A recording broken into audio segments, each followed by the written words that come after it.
Welcome to Hollywood Approved with Kristen and Yael. Each episode is an exploration of taste as we dive into the good, the bad, and the unexpected in TV and movies. Tune in for the celebrity guests, stay for the surprising recommendations. Plus, we're getting creative with monetizations and fan casting some of our favorites. This is Hollywood Approved.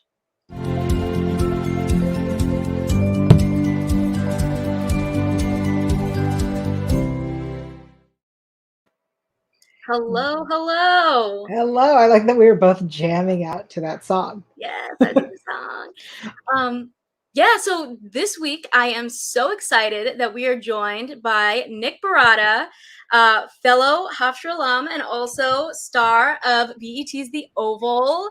What is up, man? Hey, what's happening? Welcome to the show. It's good to be here with you guys. It's so good to see you.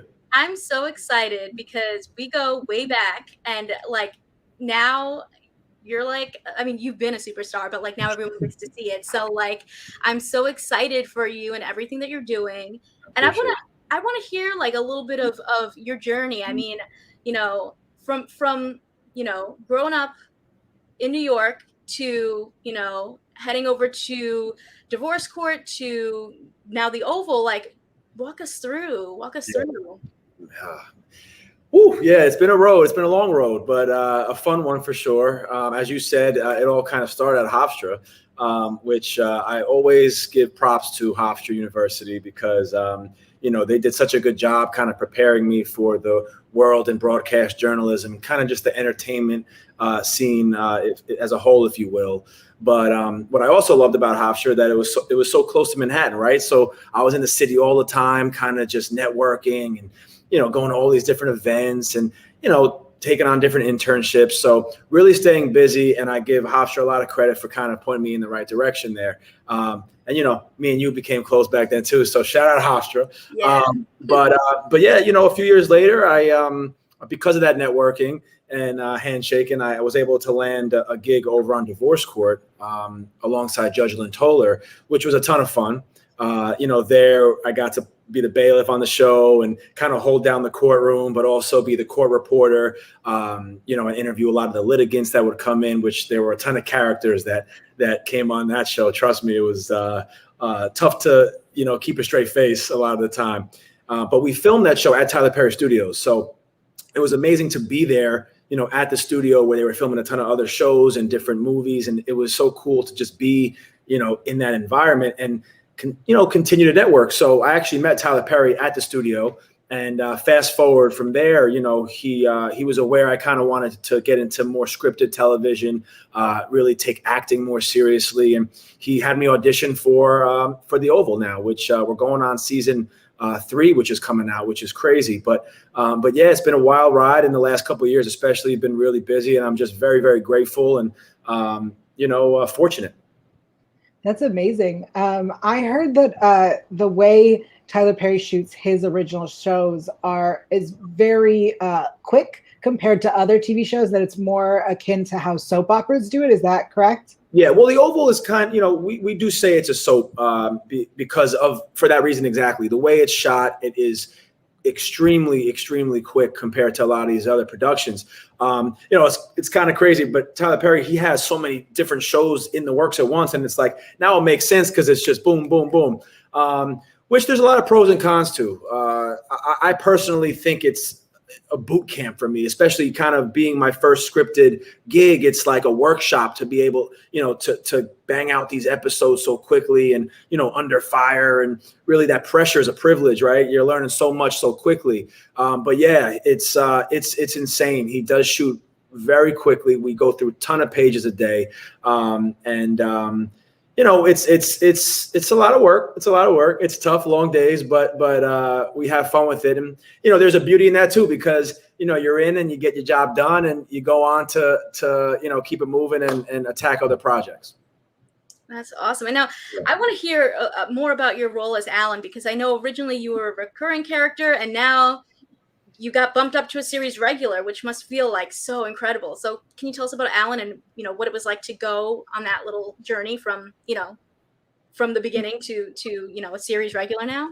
Yeah, absolutely. I mean, it's a dream come true now to be, a series regular on a show, and I still pinch myself because it's like, man, it's a dream of mine. So I've been on cloud nine ever since shooting last season when I got the news. But as far as Alan goes and my character goes, he's had a journey himself. So he is the assistant or aide, if you will, to the chief of staff at the White House, and he's trying to really balance his job, there at the White House and under the chief of staff, as well as keep his home life kind of in order while he's dealing with a girlfriend of his who isn't very faithful, we'll say, and is having a little too much fun at work.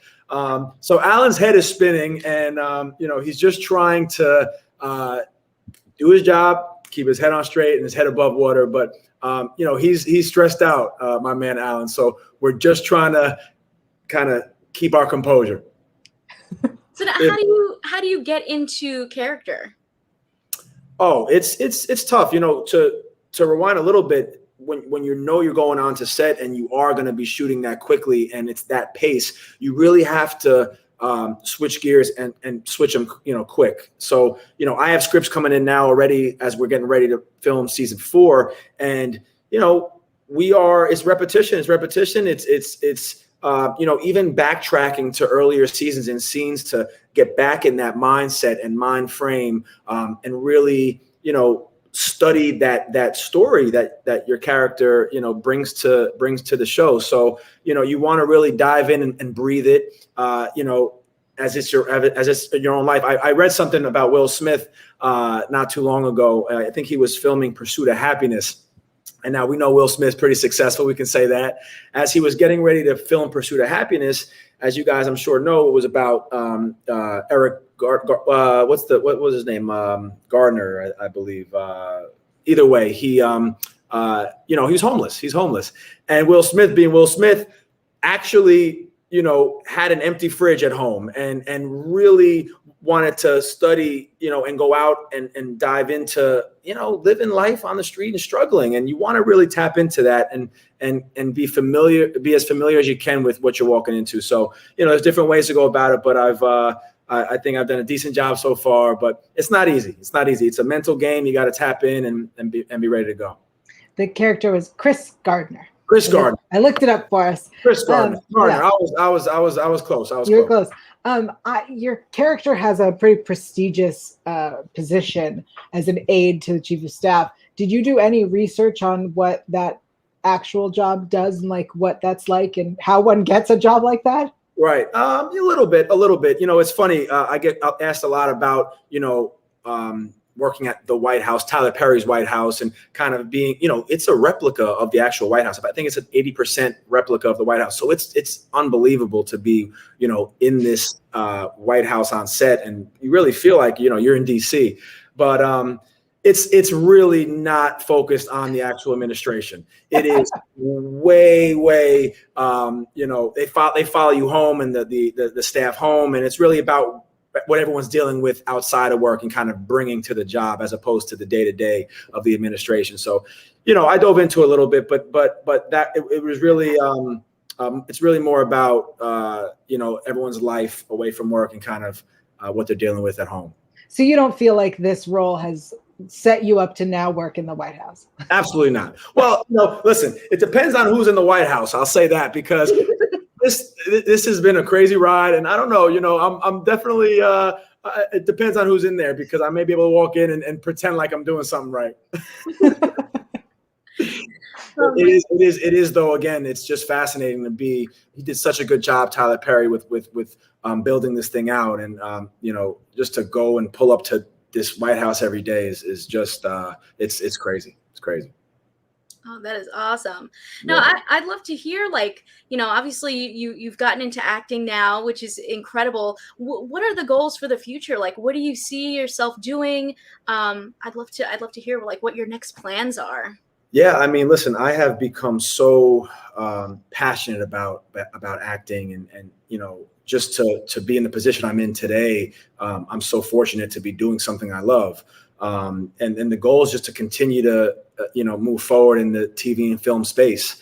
I've learned so much so quickly working with Tyler Perry and this awesome cast. And, the goal is just to keep it moving. I'd essentially love to get more into film and being on the big screen. And, we're just hustling and trying to bring that to life. So, again, I'm very lucky to be doing what I love. And, a series regular now is just, again, a dream for me. So I'm really enjoying this time, but it's also so motivating and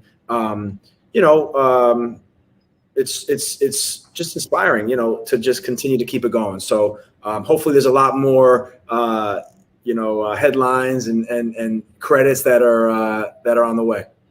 Absolutely. We're manifesting it. That's it. Manifesting it. Manifest. But now, speaking of, acting and celebrities and things like that, I knew you, doing journalism, and interviewing so many celebrities. And I got to ask, like, do you have any favorite stories that you remember, or look back on and you're like, oh my God, that was crazy. Or I can't believe that happened. Yeah. I was pretty lucky, and I when I say I had such amazing experiences with all different celebrities and athletes I was able to sit down with. People ask me that a lot, like, who was the coolest person you were able to interview, or who was your favorite celebrity to meet? And it's really tough for me to narrow it down because every experience I had was so amazing and just such a pleasure. From John Legend, who I always say was one of my favorites, such a down-to-earth guy. I was able to interview Taraji P. Henson and Khloe Kardashian even, and a lot of athletes. So it's been pretty cool for me when I say as far as my experiences go. I don't know if anything stands out to me, yeah, I don't know. I gotta think about that. I don't know if I had any sort of weird interaction, and again, it's all been pretty cool and safe. So I think that's a good thing. Yes. Right. No scandals, no nothing. Nothing crazy. It's been pretty good and smooth. I'm curious, do you think that having that background in journalism and having that background, having interviewed, different people and, knowing about entertainment has helped you going into your own acting? Absolutely. Because a lot of these interviews were about their experiences in acting, or their journeys and stories behind getting into acting and TV and film, right? So I was able. It was almost I was studying to a certain extent what these people did to get to where they were, and it rubbed off on me.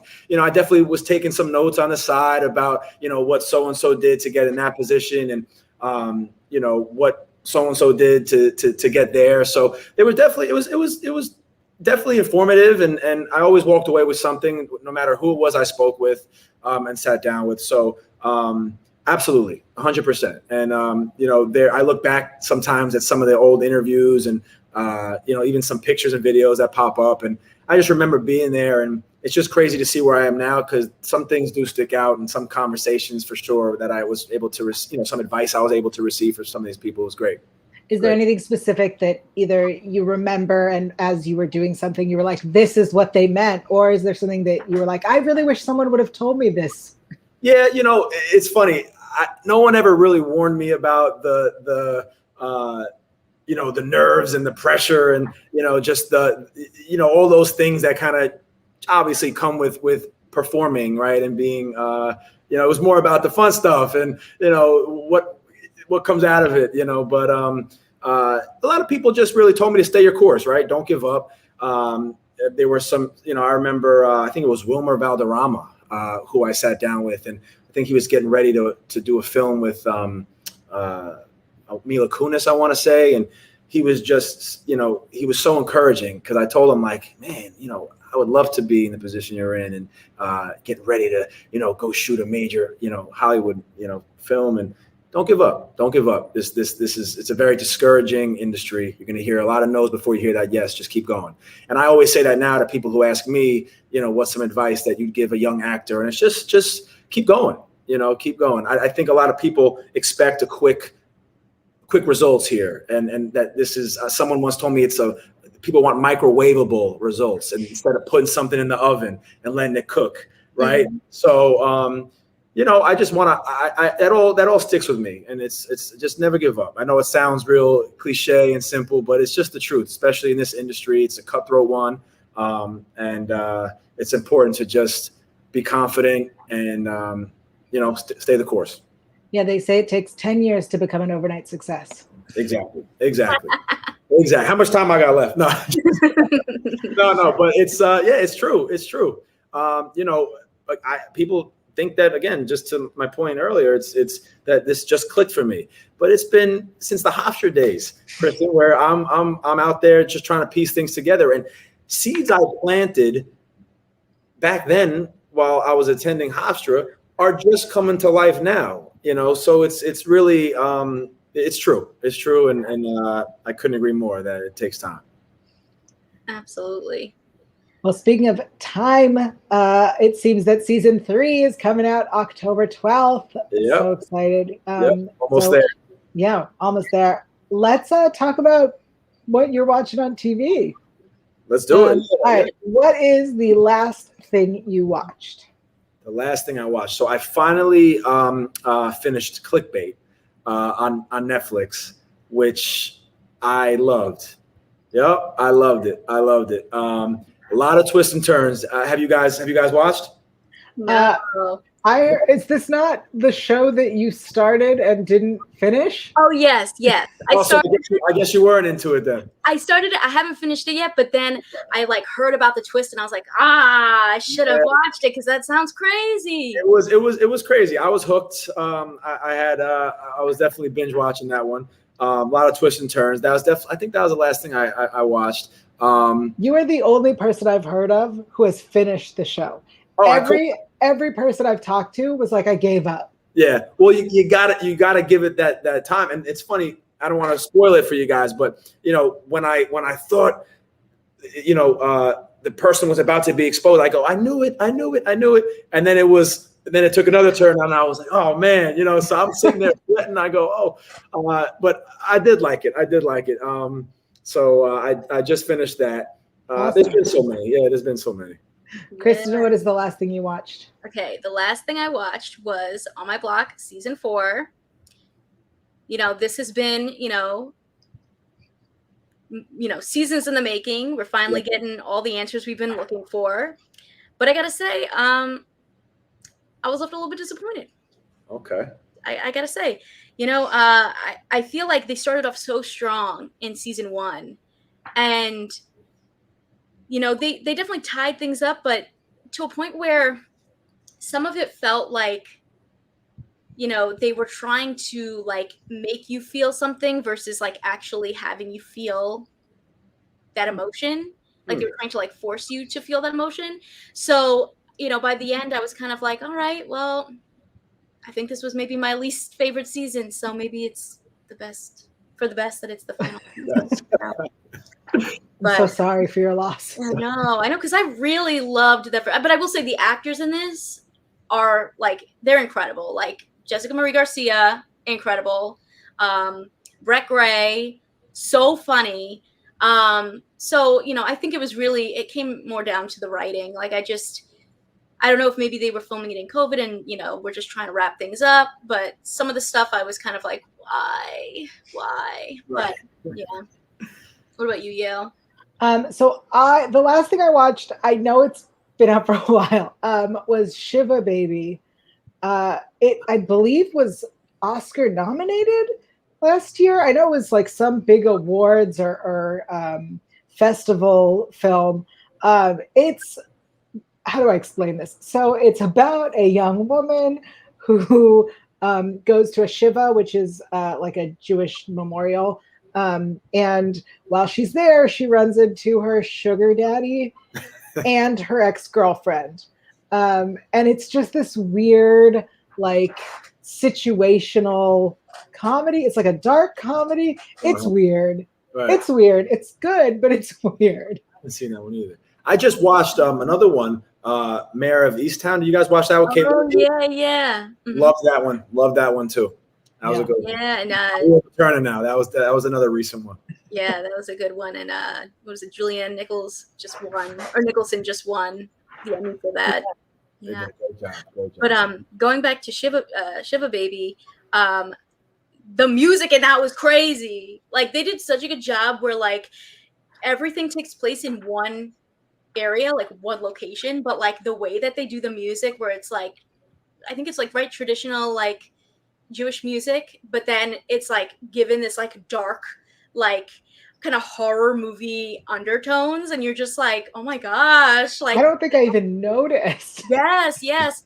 I had done an interview with the director, and she was talking about like the specific music that they used and how they like used this like darker vibe to it to give you like this horror movie feeling, so you feel her anxiety of being with these two people that like she does not want to be around. And I was like, they did a really good job with that.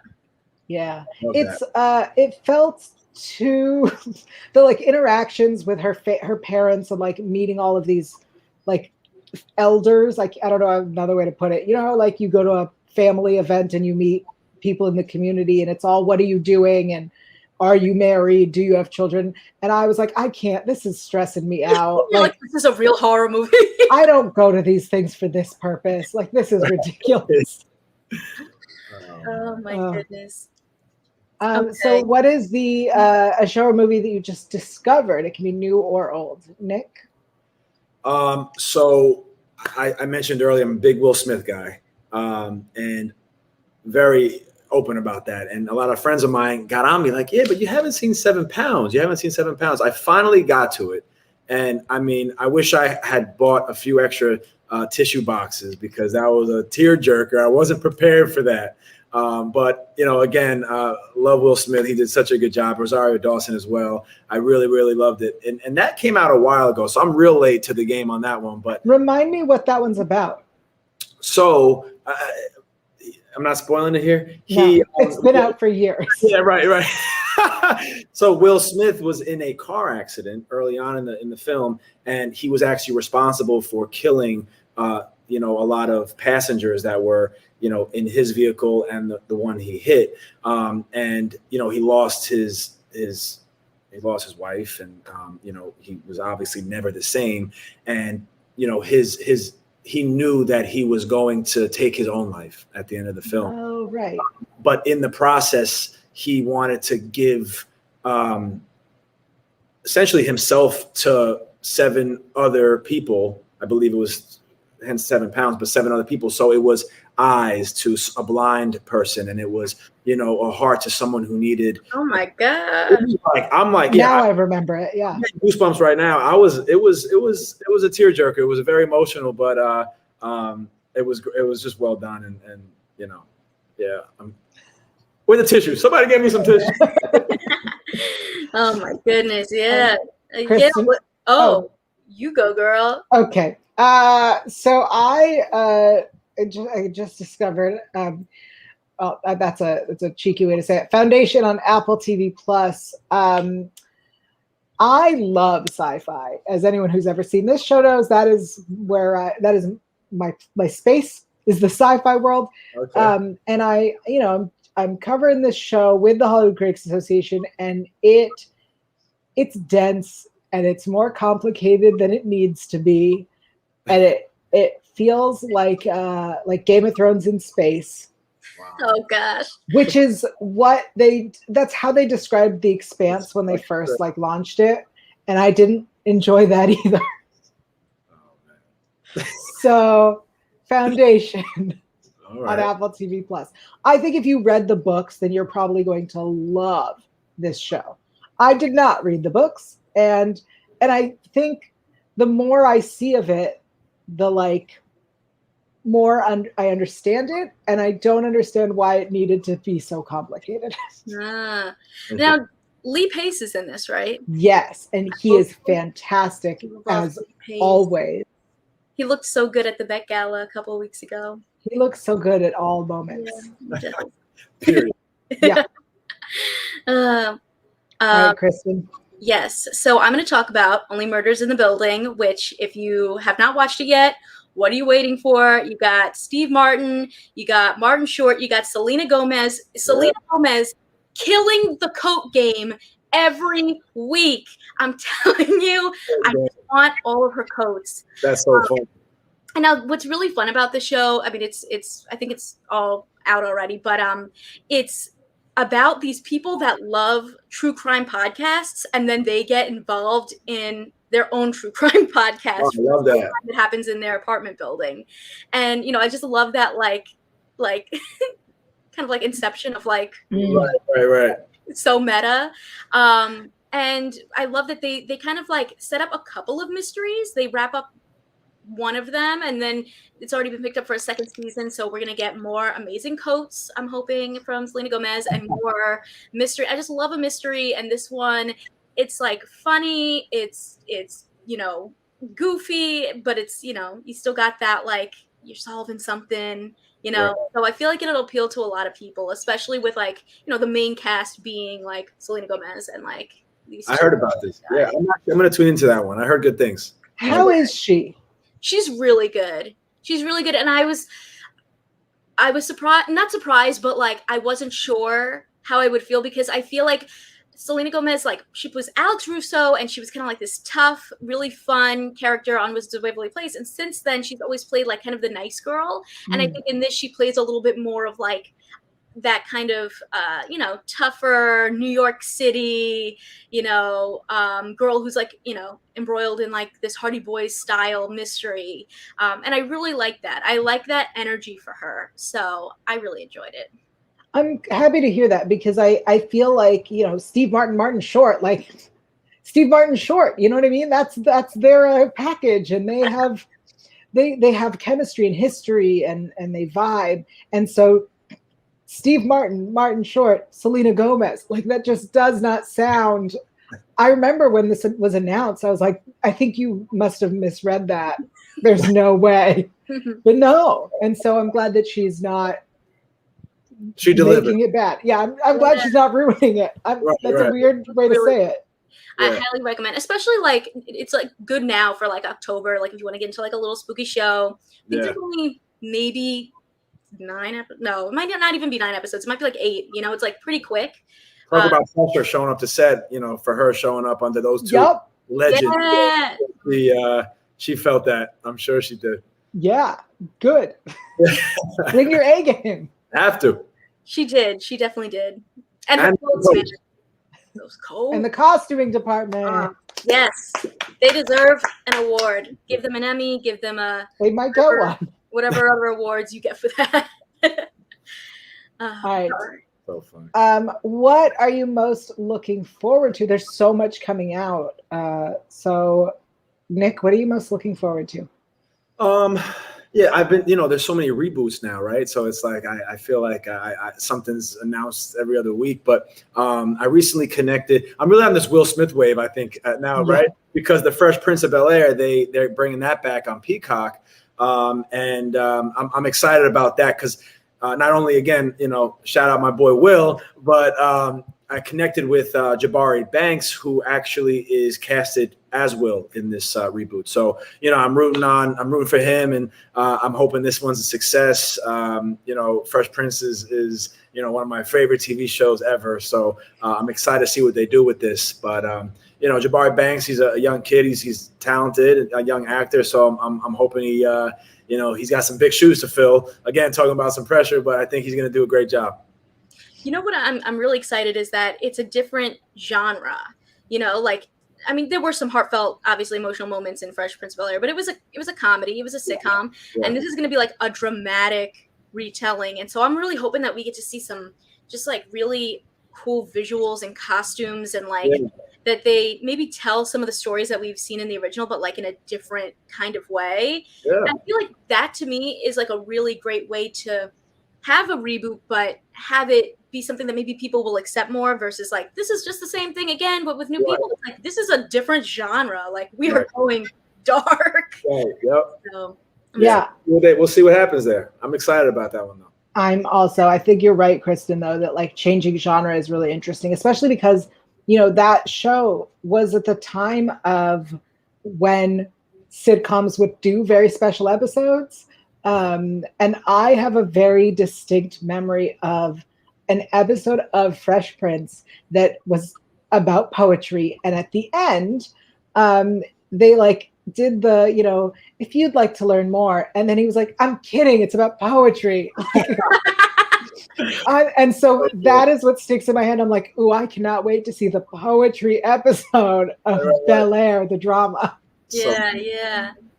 And I think another thing that's so cool is like this is based off of Will Smith seeing somebody who was very talented just like make a fan video and show their talent. And like I just think that again, we were talking about this before, me and Yael, but like the power of the internet and like creating your own things and putting the work out there and like incredible. I know that I saw that too, and it's just awesome to see the when social media is doing good, right? And bring things to life. So I'm definitely excited for that.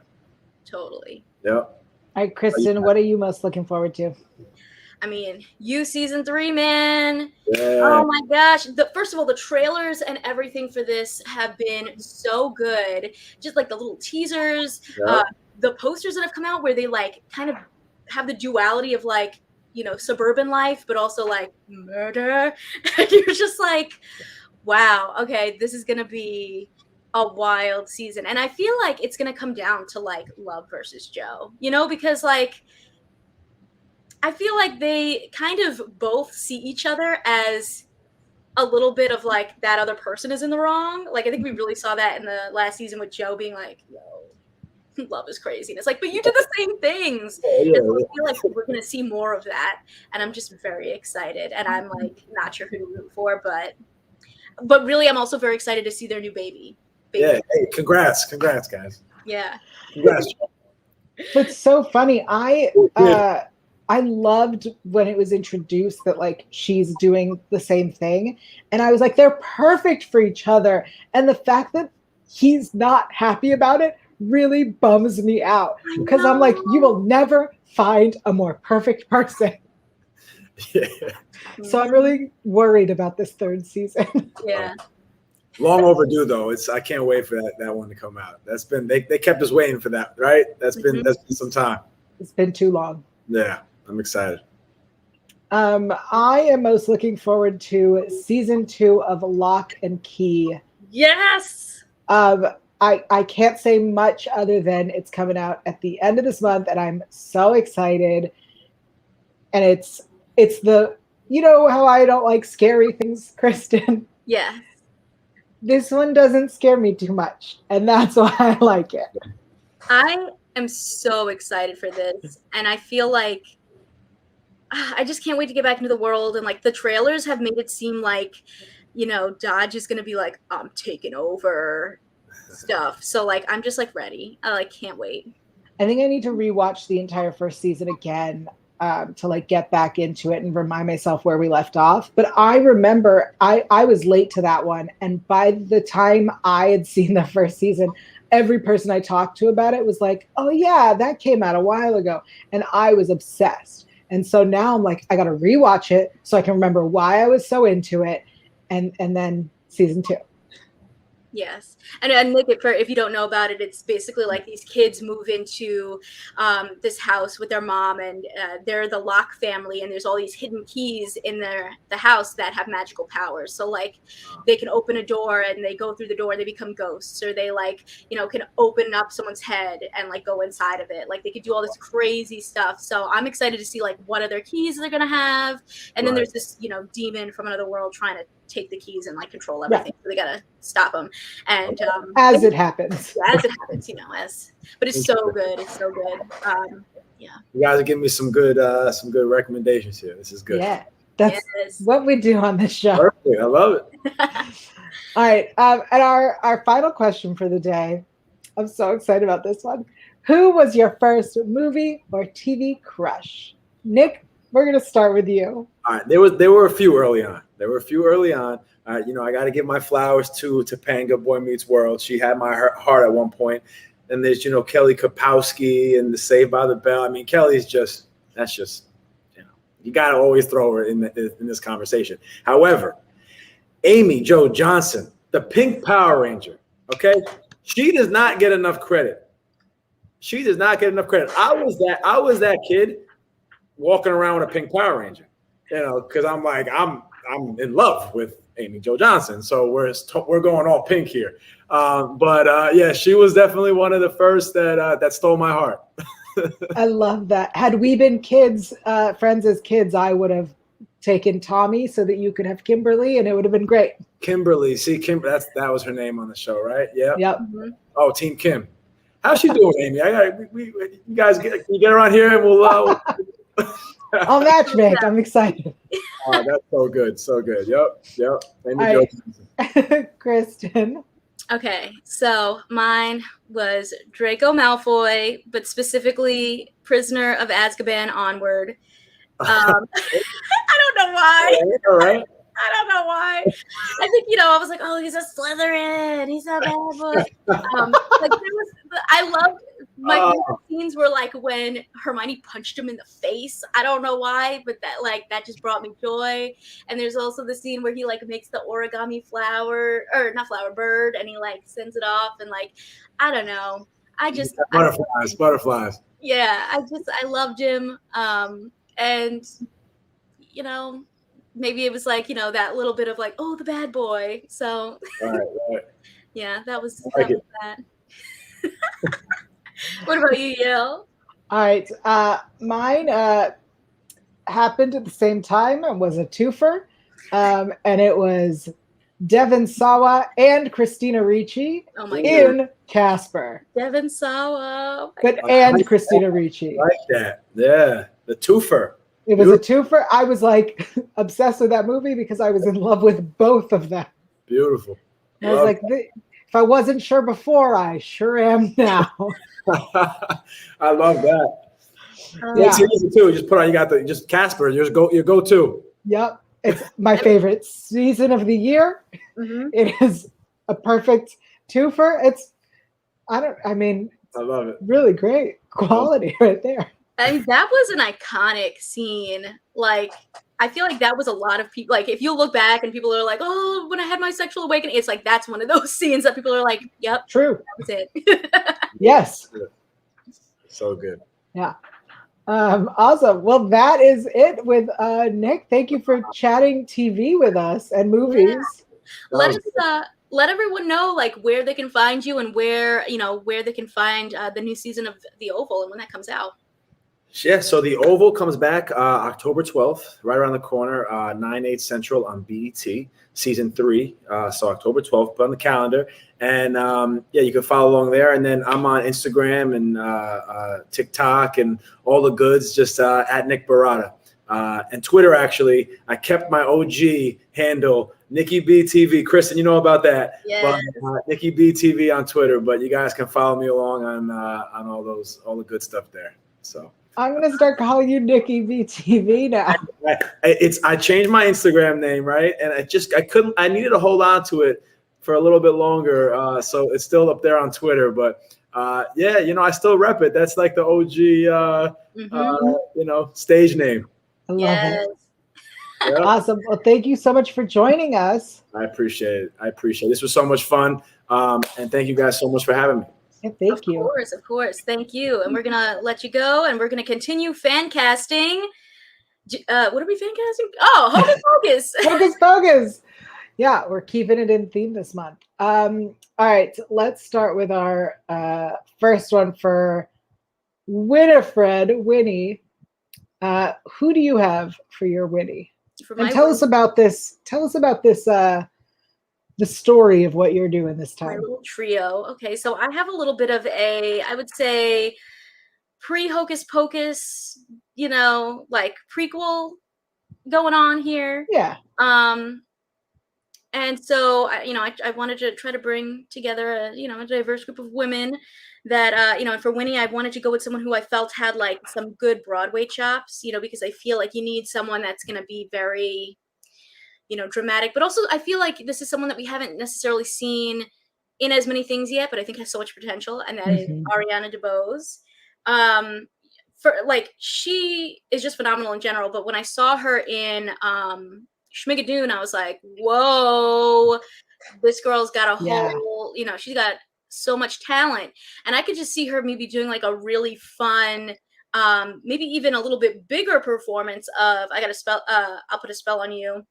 because Bette Midler, icon, but a little bit more singing and standing and just commanding. Whereas I feel like with someone like Ariana DeBose with her dance background, you could really be like, we're doing like a whole Be Our Guest version of this song. Right. Oh, I love that. So that would be really fun. What about you? So I went a different direction. I went like really real goofy. And I put for Winnie, I put Jennifer Coolidge. Because I imagine specifically that scene of I Put a Spell on You, I imagine it being much sloppier, and that being the comedy is just a sloppier, like she does it. She puts the spell on you. It doesn't have to be beautiful. I'm like, well, I mean, literally Jennifer Coolidge could be in anything and I'd be like, okay. Right? I think she would do so well in this. I would believe 100% that she's trying to eat children and take their youth. Oh yeah. I mean, especially like I feel like the roles that she plays are sometimes very like, women that are trying to, I don't know, keep their youth or be, Yeah. That's, and so I feel like that would be a great role. Yeah. Who do you have for Mary? Okay, so as you know, Yael, I had a little bit of trouble trying to cast this one. So I was trying to go with like, who do I think is someone that maybe has not been seen before as much, someone who I think has like some comedy chops. So I decided to go with Shiva Baby's Rachel Sennett. I mean, this photo alone already screams camp to me. I'm sure she didn't like come up with this concept, but like she's serving it. And so I feel like she could bring like a very interesting, like maybe different type of humor to the role of Mary. Like maybe it's a little bit more of like a cynical humor. Maybe it's a little bit, not so goofy. And I would be curious to see like her in something like that.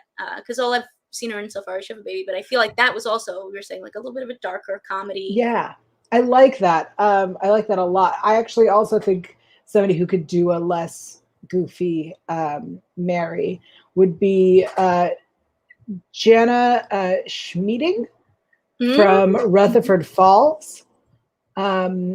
She's, amazing. She is this hilarious person. She's on Rutherford Falls, which is on Peacock, and she deserves more. She deserves more. She just is good, and I think could do more. That's all I have to say about that. Yes. Okay, and then for Sarah, yes, this was a challenge. Yeah, this is an interesting one. I decided to go with Jessica Marie Garcia, who is just amazing in everything that she's in, but you might know her from On My Block or Diary of a Future President. And I just feel like, I want to see, a curvy, sexy Latina in this role instead of just like a traditional, skinny, white, blonde woman. And I feel like, like I said, Jessica Marie Garcia is so talented. She can be really funny. She can be really heartfelt and serious. And I would love to see her in the role of Sarah, which is, a bit of a funny role, but also a little bit more of like a sultry role. And I think that she would kill it. I love that. I think that's such a great casting for that one, because I would love to see that role. She is supposed to be the sexy one, the pretty one. And so I would love to see it go to someone who you wouldn't just, not Hollywood standard style. I love that. So beautiful. So beautiful and so sexy. I mean, if you've seen her Instagram where she posts like her stuff, she's wearing like Savage X Fenty. She's hot. So my pick for this one is actually Lauren Ash, who is, I would say, best known for Superstore and Scorpia on on She-Ra. She-Ra and the Princesses of Power. And currently she has Chicago Aunt Party, whatever it is, on Netflix. She is so funny and like has the comedy down. And she is sexy. And I feel like on Superstore, every time she was sexy, it was like an aggressive sexy. So I would love to see her play kind of a bimbo-y sexy. Yeah, obviously we know she can do it. Yeah. Yeah, so those are our Hocus Pocus fan castings. I love it. I would watch it. I feel like you have like the new reboot and I have like their prequel. Yes, and I would watch both. Mm-hmm. Yes. Absolutely. Oh, that's it for this episode. Thank you again to Nick, Nikki B TV for joining us. Big thank you to Nick. You know, I like have known Nick for so long, going to college with him, and it's so great to see all of his successes and like, you know, just where he's at now. Like, I can't wait to see him continue to blossom and flourish, and that's awesome. Yeah. Until next episode, Kristen, where are you on the internet? You can find me at youtube.com/Kaymaldo, KAYMALDO, for reviews and interviews. Kaymaldo everywhere. Add a 1, and you can find me on Instagram. And I also host the podcast Pop Culture Planet, which is all about representation and inclusion in the entertainment space. And I think we are kind of wrapping up our Latinx Heritage Month coverage, but there's just been like so many incredible interviews with like Latinx talent, from, you know, writers to actors to producers. So it's just been very eye-opening, you know, hearing about everyone's experience, and I'm just like happy to be a part of like sharing their stories and like learning from them. Feel like I've been doing like a little like Latinx Heritage masterclass, if you will. Love that. What about you? I am everywhere at Yael Tygiel. That is YAELTYGIEL. You can find me on Sundays talking Law and Order Special Victims Unit on Law and Order S Review. You can also find me on the Electric Now app talking about Leverage Redemption Season 1 Part B, which is coming out this weekend. So check out the official Leverage Redemption After Show, a very distinctive podcast only on Electric Now. And that is where you can find me. Thank you for joining us, everybody. We'll see you next